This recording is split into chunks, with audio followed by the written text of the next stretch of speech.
안녕하세요, 크레이터 국남입니다. 오늘의 영상 주제는요, 나이가 들수록 연애가 어려운 이유에 대해서 한번 얘기를 해보려고 합니다. 오늘도 어김없이 제 개인적인 생각으로 말씀을 드리는 부분이기 때문에 이 점 참고해 주시고요, 구독 한번 눌러주시면 감사하겠습니다. 10대나 20대 초반에는 좋아하면 그냥 그 마음 하나 가지고 내 마음을 표현하고 상대한테 고백을 하고 고백을 받으며 연애를 했었을 것입니다. 그렇지만 서서히 나이가 들면서 단순히 호감만 가지고 연애를 시작하기란 참 쉽지 않은데요. 왜일까요?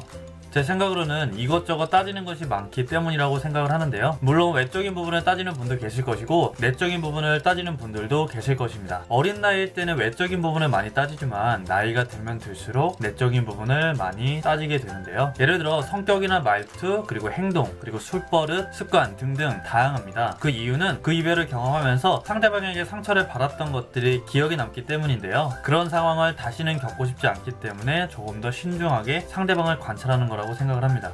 그리고 돈 때문인 경우도 있습니다. 10대의 연애는 교복을 입고 만나거나 떡볶이를 먹으러 간다거나, 그리고 같은 학교, 옆 학교 등등 서로 주변에 거주를 하기 때문에 이동거리도 대체로 짧은 경우가 많습니다. 술을 먹지 못하기 때문에 술값이 따로 나가지도 않고, 그리고 부모님과 같이 살기 때문에 집세를 낸다거나 보험료 적금 등을 내지 않기 때문에 돈이 나갈 곳이 많이 적습니다. 요즘은 10대들이 담배를 피거나 술을 마시는 경우도 많다고 하는데요. 세상 많이 좋아졌네요. 어쨌든 성인이 되게 되면 짊어질 것들이 굉장히 많아지게 됩니다. 독립을 하는 사람들이 많아지기 때문에 집세를 내기 위해 돈을 벌고, 보험료를 내고, 휴대폰 요금을 내고, 또 적금을 들고, 이러다 보니 돈에 대해 예민해질 수밖에 없는 것 같습니다. 거기다가 연애를 하게 되면 맛있는 걸 먹으러 가야 되고, 또 놀러도 가야 되고, 여행도 가야 하고 등등 추가로 돈이 상당히 많이 들어가는 부분이 있습니다. 그렇게 되면 연애를 시작하기 전에 계산을 하게 되죠. 내 고정월급에 기본적으로 빠져나가야 되는 부분에서 추가로 지출해야 되는 부분이 얼마일까? 이런 생각을 가지게 됩니다. 만약 상대가 분위기가 좋고 비싼 음식을 좋아하거나 또는 여행 가는 걸 좋아하거나 하게 되면 상당히 부담감이 더 커지겠죠. 그렇다고 돈이 없다고 절대로 말할 수는 없을 것입니다. 그렇게 가장 최악의 경우는 상대방에게 가지고 있는 그런 그렇게 최악의 경우는 상대방에게 가지고 있는 호감을 접을 수밖에 없는 선택을 하게 되는 거죠.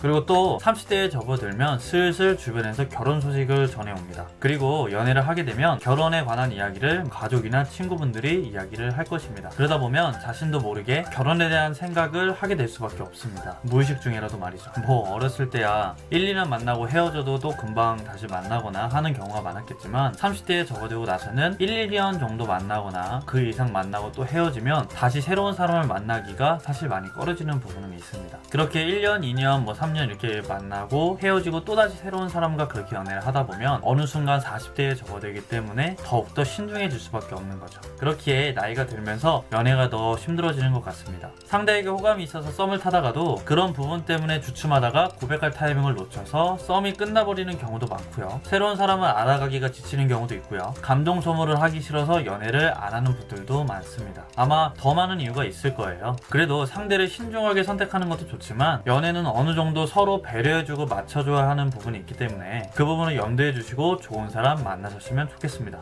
더 늦기 전에 파이팅! 네, 지금까지 이 영상을 시청해주셔서 너무나도 감사드립니다. 구독과 좋아요를 눌러주시면 다음번 영상에서는 조금 더 유익한 내용으로 다시 찾아뵙도록 하겠습니다. 그리고 댓글에 고민에 대한 내용을 많이 달아주시면 감사드리겠습니다. 달아주실 거죠? 기다리고 있겠습니다. 그럼 다음 영상에서 뵐게요. 안녕!